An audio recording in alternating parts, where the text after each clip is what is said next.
Hello viewers, welcome to the Telugu report. This is అనజేసు. This is Sahani. మరి ఈనాటి ప్రధాన వార్తాంశాలు ఏంటో చూద్దాం.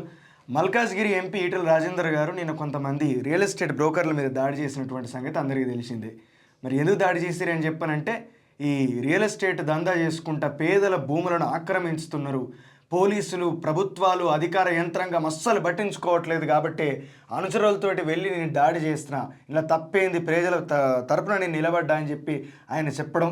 దాని తర్వాత ప్రధాన స్రవంతి మీడియా అంతా కూడా ఇది చాలా గొప్ప పని అని చెప్పి ఈటెల రాజేందర్ గారిని చాలా ప్రేజ్ కూడా చేస్తూ ఉన్నది, భజన చేస్తూ ఉన్నది. ఓకే, మరి ఇది తప్ప అవునా కాదా, అసలు ఒకసారి అక్కడ ఏం జరిగిందో, ఏ విధంగా దాడి చేసిండ్రో ఒకసారి మనం కూడా చూద్దాం. ఒక్క దెబ్బ ఈటెల రాజేందర్ గారి కొట్టుడితోటే తర్వాత వెంబటి ఆయన అనుచరులు చూడరు ఎట్లా చావ బాధేసారు. దాని తర్వాత ఈటెల రాజేందర్ గారు కూడా ఇక్కడ ప్రభుత్వాలు, పోలీసు యంత్రాంగం పట్టించుకుంటలేదు కాబట్టే నేను రంగంలోకి దిగినా అని చెప్పి మాట్లాడుతూ ఉన్నారు. ఇది మరి చట్టాన్ని చేతిలోకి తీసుకునేటటువంటి అధికారము మరి ఈటెల రాజేందర్ గారికి అసలు రాజకీయ నాయకులకు ఉన్నదా? ఒక ఎంపీ స్థాయిలో ఉండి చట్టాన్ని చేతిలోకి తీసుకుంటారా? మరి ఇది చేయవలసినటువంటి పని అయినా కూడా ఆలోచించవలసినటువంటి. ఇది ఆల్రెడీ కోర్టులో నడుస్తుందంట సూర్య. కోర్టులో అంటే కోర్టులో ఉన్నటువంటి కేసు మీద మీరు పర్సనల్గా పోయి ఎట్లా రియాక్ట్ అవుతారు? దీని గురించి మీరు ఎందుకు ఆలోచించలేకపోయినరు? అంటే మిమ్మల్ని ఎవరు ఏమీ చేయలేరు, మీ మీద ఎటువంటి కేసు కాదు అంటే కూడా ఒకసారి చూడండి. రాజకీయ నాయకులు కావచ్చు, లేకపోతే మిగతా సినిమా యాక్టర్లు కావచ్చు, అందులో కొంచెం వర్ణాలకు సంబంధించినటువంటి వ్యక్తులు కావచ్చు, బహిరంగంగా ఎట్లాంటి భౌతిక దాడులు చేసినప్పటికీ కూడా వాళ్ళు జైలుకు పోరు, వాళ్ళ మీద కేసులు కావు, ఏం కాదు. కానీ ఎవరైనా ఇప్పుడు ప్రధానోపాధ్యాయుడు, దళితుల ప్రధానోపాధ్యాయుడు ఏదో చదువత్తలేదని ఆ పిల్లవాడి భవిష్యత్తు కోసమే కావాలని ఎవరు చేస్తారు? ఆ పిల్లాడి భవిష్యత్తు కోసమే హోంవర్క్ చేయలేదని చెప్పి ఉపాధ్యాయుడిగా ఆయన పని, ఆయన ధర్మం ప్రకారం ఆయన ఒక దెబ్బ వేసినందుకు 100-200 మంది కాలు మొక్కిత్తిరి స్వామిలో. ఈటెల నిజాయితీ గురించి మాట్లాడుకుంటే సూర్య, పేదల భూములు తీసుకుంటానే కదా కేసీఆర్ తీసేసిండు. నిజంగా ఆయన ఏం అసలు ఇన్నేళ్ల రాజకీయంలో ఎవ్వరు భూములు కబ్జా చేయలేదా? దేవరాంజల్ల భూముల కబ్జా విషయం ఏడవైంది, నీరు గారిపోయిందా మరి అప్పుడు? ఆ తర్వాత అంతేందుకు ఇప్పుడు మేడ్చల్ల మీకు ఉన్నటువంటి ఇల్లు ఏదైతే ఉందో, ఆ ఫామ్ ఏదైతే ఉందో దాని మీద చాలా ఆరోపణలు ఉన్నాయి కదా. మరి వాటిని ఎప్పుడన్నా ప్రూవ్ చేసుకునే, ఇవన్నీ తప్పు అని చెప్పి ఎప్పుడన్నా ప్రూవ్ చేసుకునే ప్రయత్నం చేసిరు. ఆరోపణ వచ్చినప్పుడు ప్రూవ్ చేసుకోవాల్సినటువంటి పరిస్థితి ఏర్పడుతుంది కదా, అది కూడా ఉండాలి. అండ్ ఇక్కడ ఇంకొక విషయాన్ని కూడా మనం కనెక్ట్ చేసుకోవచ్చు. Right, okay. ఇప్పుడు నేనంట సహాని, ఈటెల రాజేందర్ చేసింది బరాబరే.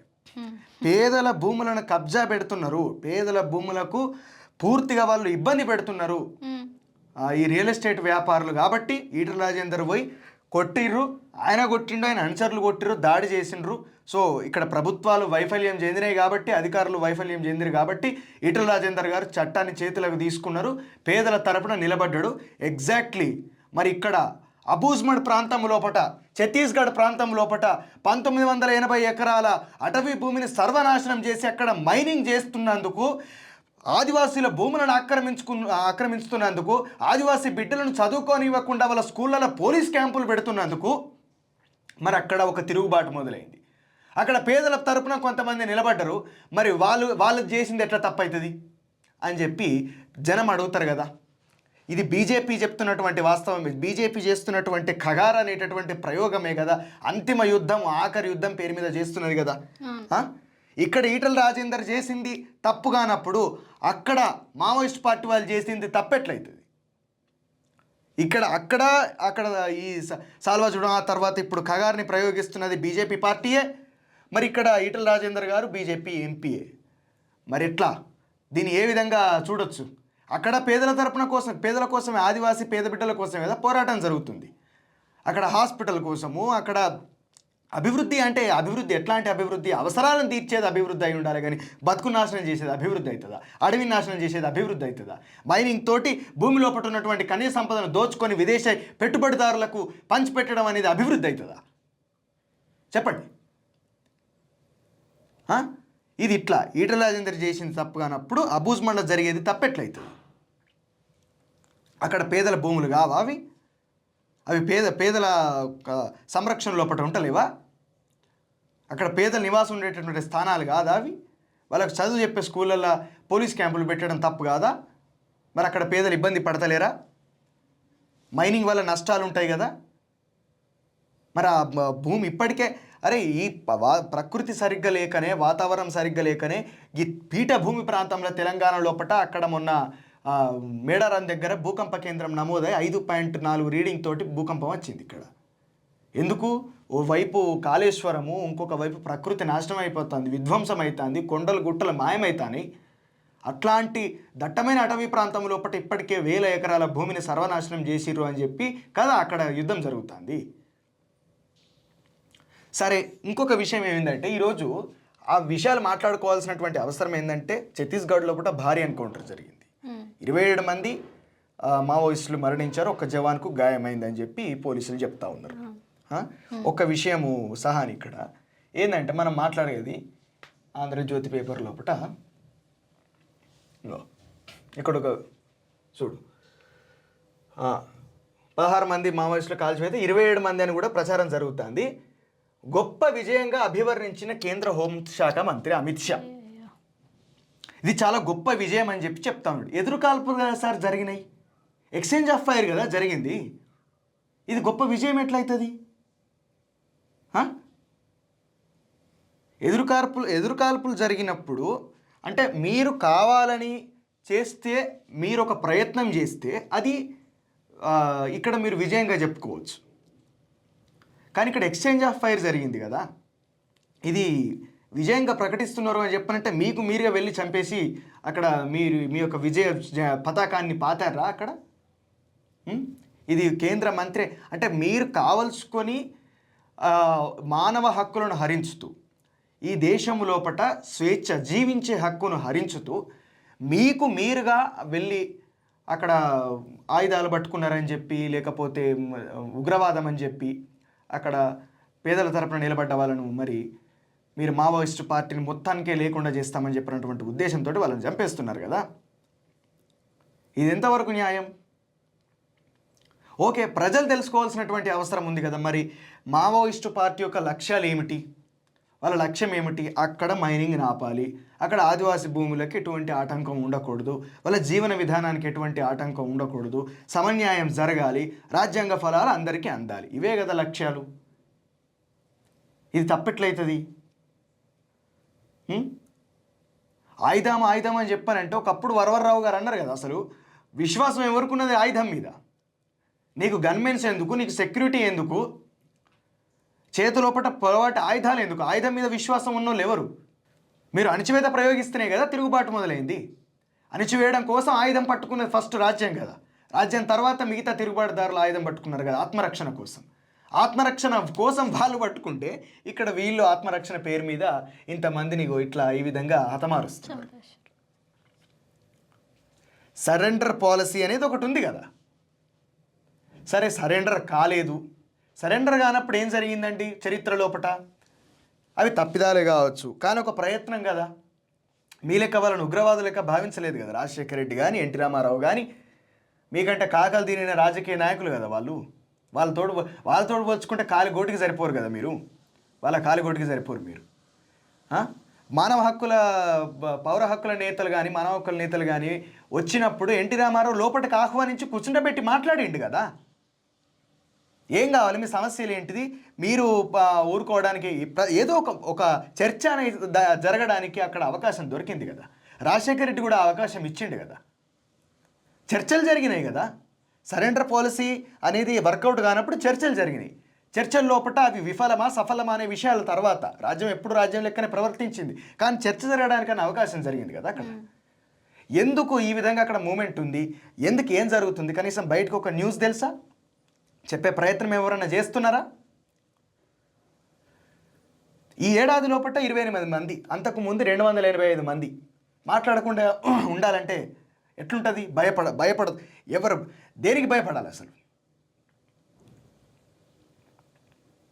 అసలు చంపడమా మార్చడమా రెండు ఉంటాయి కదా. మార్పు, చంపడము, చర్చలు, ఇవి ఉండాలి కదా. ప్రజాస్వామ్య దేశం కదా ఇది. ప్రజాస్వామ్యం లోపల ఈ పాయింట్స్, ఈ వాల్యూస్, ఈ నైతికత అనేది ఉండాలి కదా, ప్రభుత్వాలకు ఉండాలి కదా. పోనీ మీకున్నాయా? ఇగో ఇప్పుడే చూపెడతా నేను. నాగాలాండ్లో బీజేపీ పార్టీ అక్కడ ఎన్నికల ప్రచారం లోపల ఏమని హామీ ఇచ్చింది అని చెప్పానంటే, నాగాలాండ్ ఎన్నికల్లో అక్కడ సీనియర్ సిటిజన్లకి జెరూసలేంకి, అంటే నాగాలాండ్ లోపల క్రిస్టియన్ శాతం ఎక్కువ, క్రిస్టియన్స్ ఎక్కువ ఉంటారు అక్కడ, వాళ్ళ మెజారిటీ. సో అక్కడ ఏమని హామీ ఇచ్చారంటే, నాగాలాండ్ ఎన్నికల్లో అక్కడ సీనియర్ సిటిజన్లకి జెరూసలేం ట్రిప్ ఫ్రీగా ఇస్తామని అదే బీజేపీ హామీ ఇస్తుంది. పక్కనున్న మణిపూర్లో ఏం చేస్తారో మనకు తెలిసిందే. ఇంకో చోట మత మార్పులకు పాల్పడుతున్నారంటూ గ్రాహం స్టైన్ లాంటి వాళ్ళని సజీవ దహనం చేసిన ఆయన ఇప్పుడు అదే పార్టీ టికెట్ మీద గెలిచి ఉన్నాడు.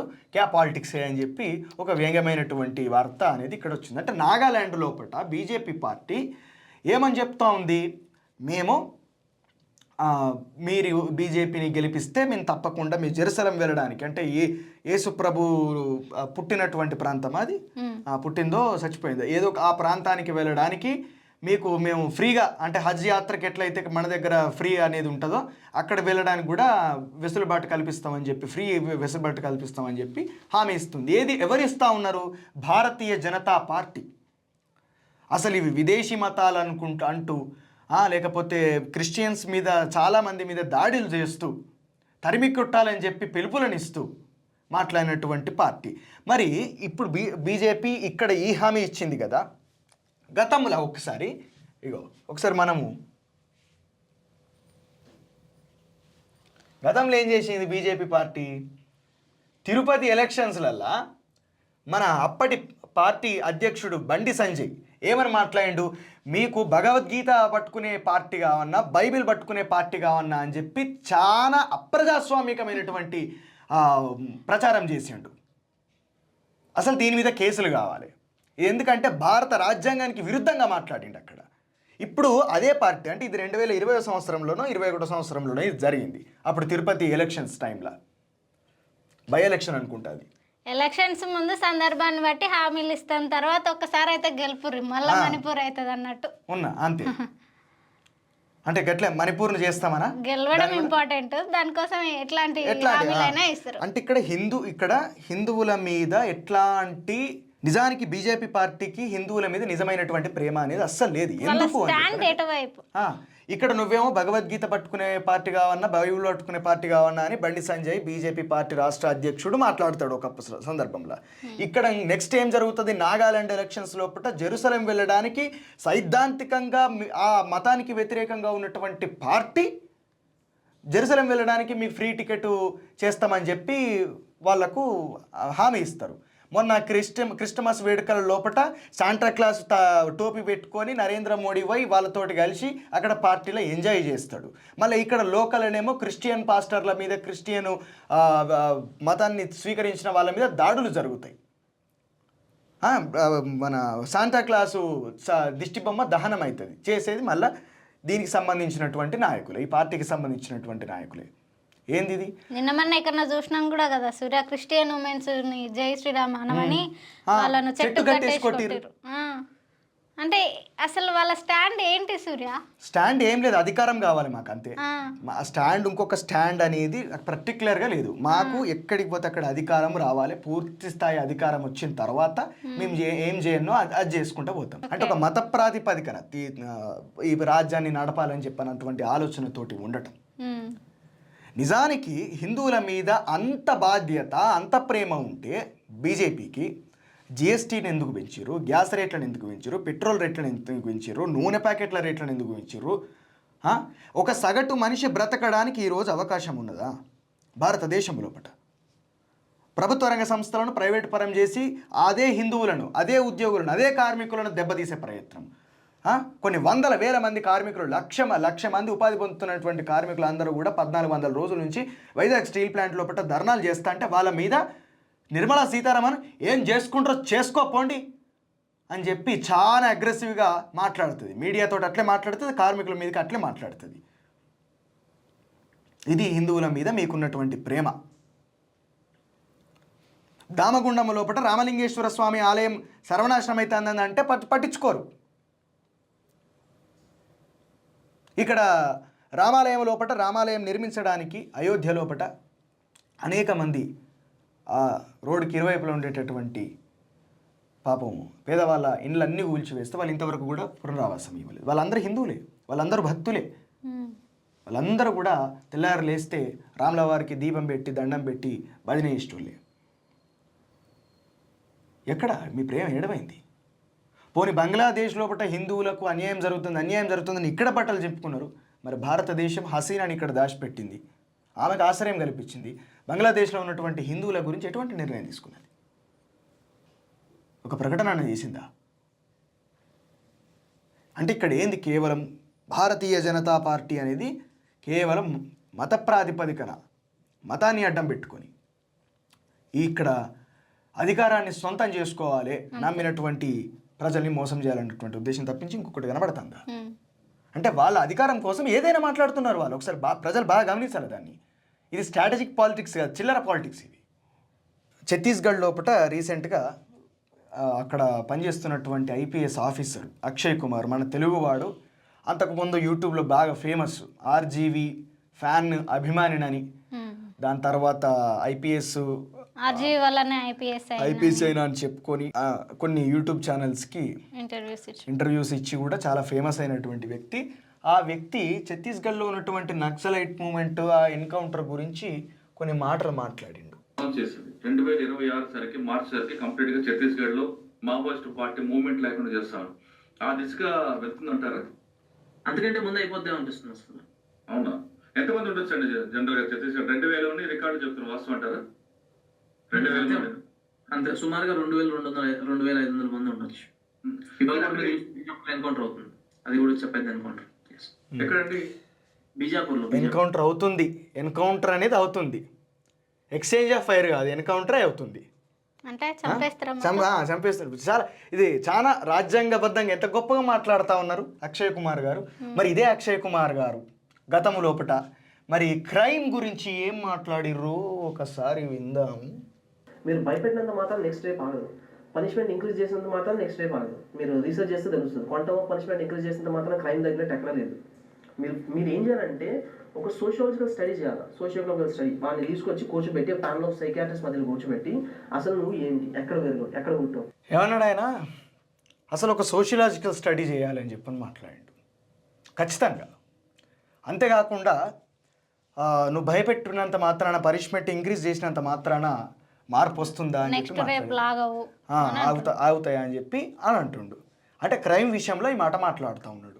మీరు ఒకవేళ ఛత్తీస్గఢ్లో జరుగుతున్నటువంటి మూమెంట్ని క్రైమ్ లెక్క తీసుకుంటే మరి మనుషులను చంపేస్తున్నారు, 22,500 మంది ఉన్నారు కావచ్చు అని చెప్పని అంటున్నారు. వాళ్ళందరినీ కూడా అంతం చేసే ప్రయత్నం చేస్తామని చెప్పి మీరు అంటున్నారు. ఎన్కౌంటర్ అని చెప్పి చాలా బాహాటంగా బహిరంగంగా కూడా చెప్తా ఉన్నారు. ఓకే, మరి మార్పు వస్తుందా? అభివృద్ధి పేరు మీద మీరు చట్టాలను రూపొందించుకొని రాజ్యాంగబద్ధంగా మైనింగ్ చేసి అక్కడ భూమిని ధ్వంసం చేయడమేమో కరెక్టు. అక్కడ దానివల్ల నష్టపోతున్నటువంటి అడవిని రక్షించడానికి, వాళ్ళు కోల్పోతున్నటువంటి భూమిని బ్రతుకుని రక్షించడానికి వాళ్ళు చేస్తున్నటువంటి పోరాటమేమో క్రైమ్, అది ఉగ్రవాదం. ఓకే, చాలా గొప్పగా ఉంది. ఇప్పుడు ఈయన అన్నాడు కదా ఒక స్టడీ చేయాలని చెప్పి, ఒక ఐపీఎస్ ఆఫీసరు. ఈయన ఇంతకుముందు ఇప్పుడేమంటున్నాడు, ఛత్తీస్గఢ్ ఎన్కౌంటర్లో మేము వేసేస్తామని చెప్పి డైరెక్ట్ 2026 కంటే ముందే ఎన్కౌంటర్ 26 లోపే మేము ఎన్కౌంటర్ చేసేస్తామని చెప్పని అంటున్నారు. మీరే అన్నారు కదా స్టడీ చేయాలని. మరి ఏది మీ స్టడీ? మీరు ఇక్కడ ఆలోచించారు కదా, సైకలాజికల్గా వాళ్ళను అర్థం చేసుకునే ప్రయత్నం చేయాలని చెప్పి మాట్లాడారు కదా మీరు. ఏమైంది అది? సుద్దాల అశోక్ తేజ ఒక లిరిక్ రాసిండు, గర్భంలో జనించేది అన్నీ గతించు, మేధలో పుట్టిన దానికి చావు లేదని చెప్పని అన్నాడు. రోబో సినిమాలో ఉంటుంది, స్టార్టింగ్లో వస్తుంది. అంతే కదా. ఇక్కడ ఈటల రాజేందర్ చేసిన తప్పు కానప్పుడు ఇక్కడ జరిగేది కూడా తప్పు కాదు. అంటే దీని అంతటికి కూడా ఒక విషయం ఏంటంటే, చివరి వరకు చెప్పదలుచుకున్నది ఏమి చెప్పిందంటే, మీ పార్టీ ఖచ్చితంగా మీకు ఒక సిద్ధాంతము అనేది లేదు, కేవలం మీకు అధికారం కావాలి. మీకు ఏదైతే నిచ్చెన మెట్ల కుల వ్యవస్థ ఏదైతే మనుస్మృతి చెప్పిందో ఆ న్యాయ చట్టాల ప్రకారం, ఆ మనుస్మృతిలో ఉన్నటువంటి శిక్షా స్మృతుల ప్రకారము, ఆ సమాజం ప్రకారమే ఈ రాజ్యము, ఈ రాచరిక పోకడలు, పాలన, ఈ దేశము ఉండాలి, దేశ ప్రజలు ఉండాలని చెప్పి మీ ఉద్దేశం. దానికి మీకు పెట్టుబడిదారులుగా ఉన్నటువంటి కార్పొరేటివ్ వ్యవస్థలు, వాటిని రక్షించుకోవాలి.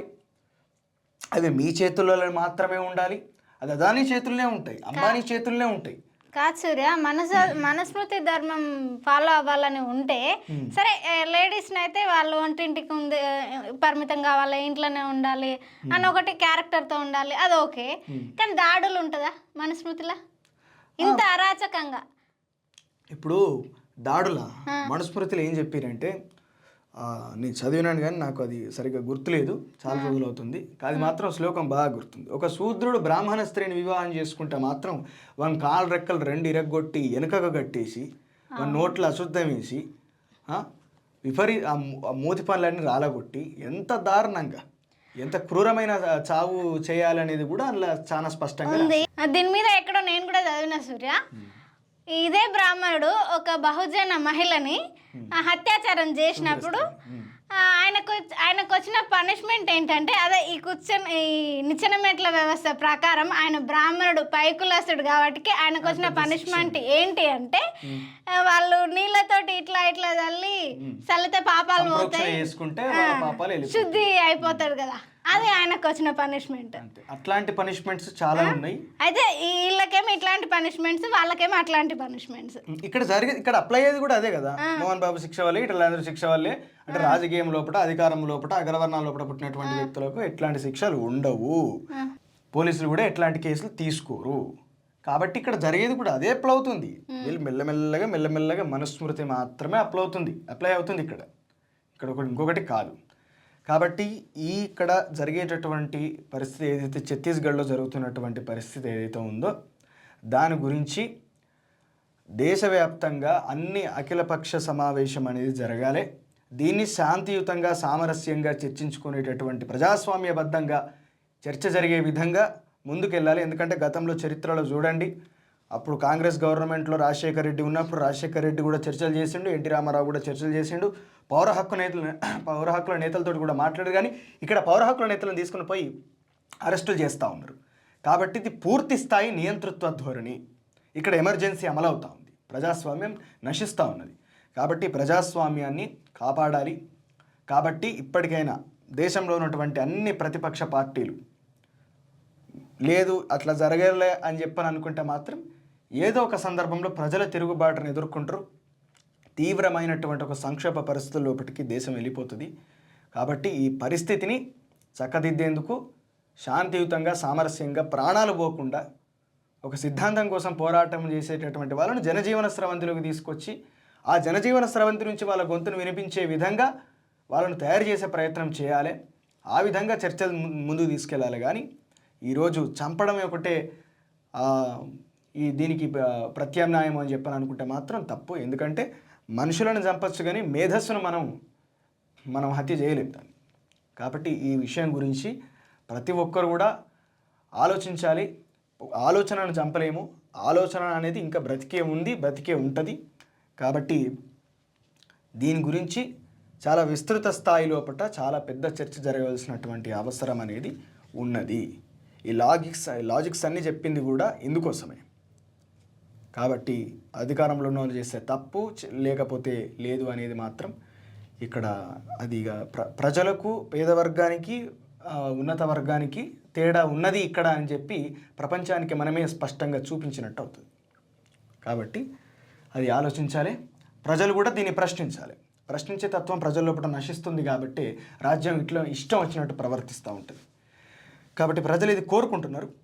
మరి ఆ ప్రజల కోరికను మనం ప్రభుత్వాల ముందు పెట్టే మీడియాగా మనం ఉండాలి. కాబట్టి ఆ విషయాన్ని చెప్పడం జరిగింది. ఇవి నాటి ప్రధాన వార్తాంశాలు. ఇలాంటి మరిన్ని అప్డేట్స్ కోసం ద తెలుగు రిపోర్ట్ ఛానల్ని లైక్ చేయండి, షేర్ చేయండి, సబ్స్క్రైబ్ చేయండి. Thank you.